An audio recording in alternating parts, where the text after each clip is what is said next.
We've got a loaded show coming up today here on Giants Now by Chat Sports. Brian Daboll has officially announced who will be under center this Sunday as the New York Giants take on the New Orleans Saints. We're going to react to that as well as a loaded injury report. 9 players were limited or did not participate in practice, and that could have a major effect on the ball game for Big Blue. Before we dive into all of that, though, I just want to say thank you to everybody that has subscribed to Giants Now by Chat Sports. We crossed over 61,000 subscribers yesterday, a massive achievement, and a major credit to all of you. Look, we wouldn't be able to do what we do, and we wouldn't be able to do as much content as we did if you guys didn't support it. So from me to everybody that works here at Chat Sports, I want to say thank you. I appreciate you, and if you haven't subscribed, change it. Hit that sub button right now and get free, informative, entertaining updates every day about your G-Men. Alrighty, Drew Lock has been named the starting quarterback for Big Blue in this week's game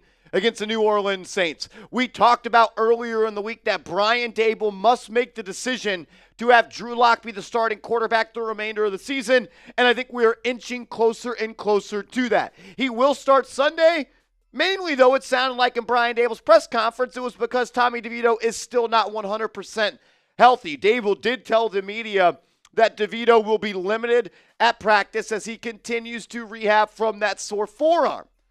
Hopefully he's healthy, and hopefully he can get back to being 100% healthy. But the right move now and for the remainder of the season is to have Lock be your starting quarterback. And I don't want to go too far into this rant. I don't want to go too deep into this tangent because I did a whole video on that. That's why you subscribe. Go check that out. But it really boils down to you paid him $5 million. He's the best quarterback on the roster, and Brian Daboll, who may be coaching for his job, is still trying to stack W's, and I do think Drew Lock gives them the best chance. Think about it like this. Drew Lock, on a 36-hour notice of being named the starting quarterback, with no practice. They did not practice that week, and Drew Lock has not practiced with the first-team offense since the spring, and he had Chris Hubbard protecting his blind side, and Evan Neal at the right tackle spot. The Giants put up 20 points, and I get it, 20 points isn't all that much. For the New York Football Giants, they've scored more than 20 points 3 times prior to the Thanksgiving Day game. That was the 4th most points the Giants put up this season. And he did that with right tackle 3, left tackle 5, and 36 hours of knowing he was going to start. Look, Drew Lock didn't blow anybody away with his performance against Dallas. But when you look deeper into the numbers, there's a lot of things that I personally like and things that I see in a quarterback that I think really can provide results. 3 big-time throws for Drew Lock. What's a big-time throw? It's a PFF subjective stat where it's pretty obvious. You see a throw, it's like, oh, damn, that was a nice throw. Drew Lock did that 3 times. Tommy DeVito has 3 big-time throws in his NFL career. Lock did that the exact same number of times on Thanksgiving. A big-time throw percentage of 8.3. An awesome number. And he did that despite being sacked 6 times. It is a skill as a quarterback to be able to play from a muddy pocket and not have pressures turn into sacks. Tommy DeVito last year led the NFL in pressure to sack percentage. An average depth of target of 6.4 yards. So not necessarily throwing it deep all the time, but also not checking it down. And an adjusted completion percentage of 80%. But the reason that I think that he should start coming up this week against the Saints, as well as the rest of the season, is preview for the later part of the video. The Giants could once again be with Chris Hubbard and now Joshua Zudu at the tackle spot. So you're going to be under pressure. And Drew Lock actually played pretty well under pressure versus Dallas. He was 8 of 12, had an adjusted completion percentage of 81.8. He had 1 big-time throw, and he did have 1 turnover-worthy play. That's going to happen. I also like the way that he's not afraid to take shots down the field. We know Tommy DeVito wants to dink and dunk, and we know number 8 wanted to dink and dunk. And Drew Lock, he didn't do that. 3 times he threw the ball against Dallas where the ball traveled 20-plus air yards. Yes, he was 0 for 3 on those throws. But let's remember those throws. The first one was a dime that he dropped to Darius Slayton, and Darius Slayton did what Darius Slayton does. Dropped it. Another time he threw a dime down the left sideline to Darius Slayton. This time Slayton caught it, but he only got 1 foot in bounds. So he should have been 2 of 3 on throws of 20-plus air yards, and he was 3 of 5 on throws from 10 to 19 air yards. So he can work out in the middle of the field in that intermediate range. And at the end of the day, I don't care if the Giants win games anymore. I'm going to root for them to win, but if they lose, I'm not going to be upset anymore. And I just want to enjoy coming to work and hanging out with you all on the channel. And watching Drew Lock is a hell of a lot more fun than watching Tommy DeVito. DeVito is the type of quarterback that you play to back into wins. Take care of the ball, manage the clock, eliminate mistakes. Drew Lock, he's going to throw the ball down the field. He might win you a game, but he might also throw a pick six like he did and turn it over, which, you know what? I'm okay with that. Well, Jameis Winston like. Lock should be the starter the rest of the season. I don't want to have to do videos like this anymore. It is clear who the best quarterback on this team is. And in my opinion, it was clear who the best quarterback on this team was all year long, and it was Drew Lock. I stand by it. If Lock started from week 1, the Giants would be 5-7. I truly do believe that. Pick a starting quarterback for the rest of the way, though. Who do you want to see under center?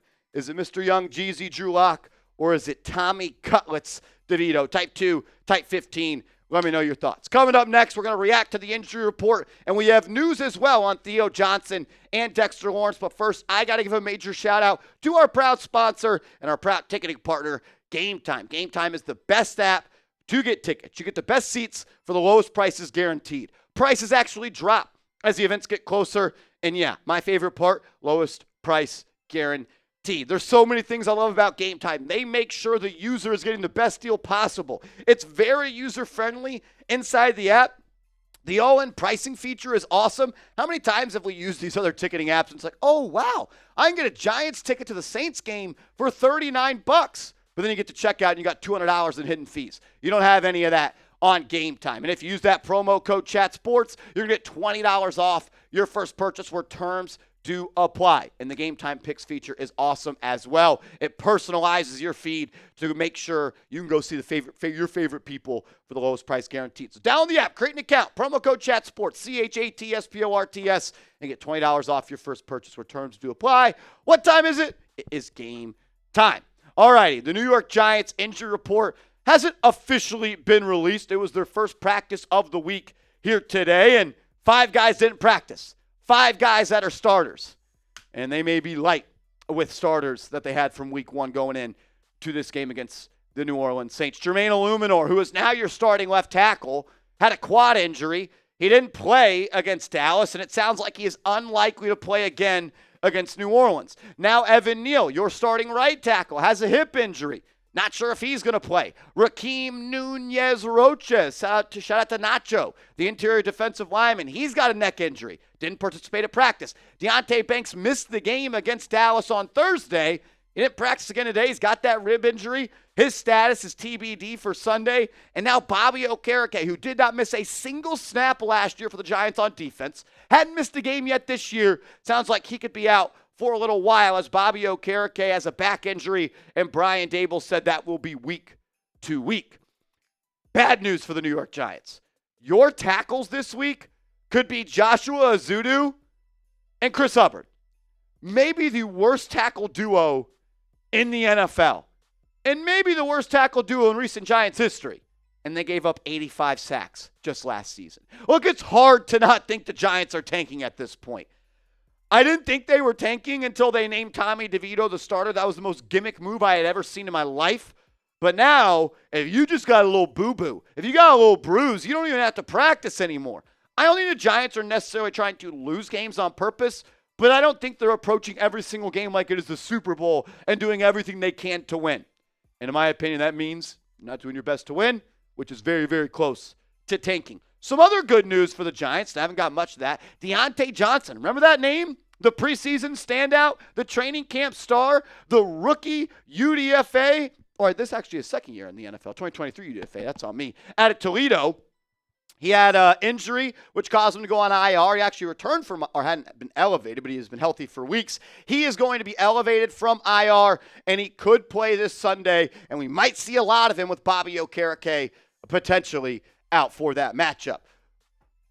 More bad news. Theo Johnson underwent surgery, but it was successful surgery. We told you guys earlier in the week that he was most likely going to go to IR. He ended up going to IR. He had foot surgery. It was supposedly successful. Hopefully he makes a full recovery in his second year. He's ready to play some good football for this team. Was really proud of the way he played against the Dallas Cowboys. Good news. Dexter Lawrence did not need surgery on his dislocated elbow. He did go to IR, though, and his season is done. But it is always nice when you can avoid going under the knife and you don't have to have surgery. I'm expecting a full recovery for Dexter Lawrence, the best non-quarterback in the National Football League. And I can't wait to see number 97 back at it for Big Blue next year. Shout out to y'all. If you haven't yet, hit that thumbs up icon and make sure you are following me on social media. I'm on Twitter. I'm on IG at @MarshallGreen_. Hit me up over there and let's talk more Giants football.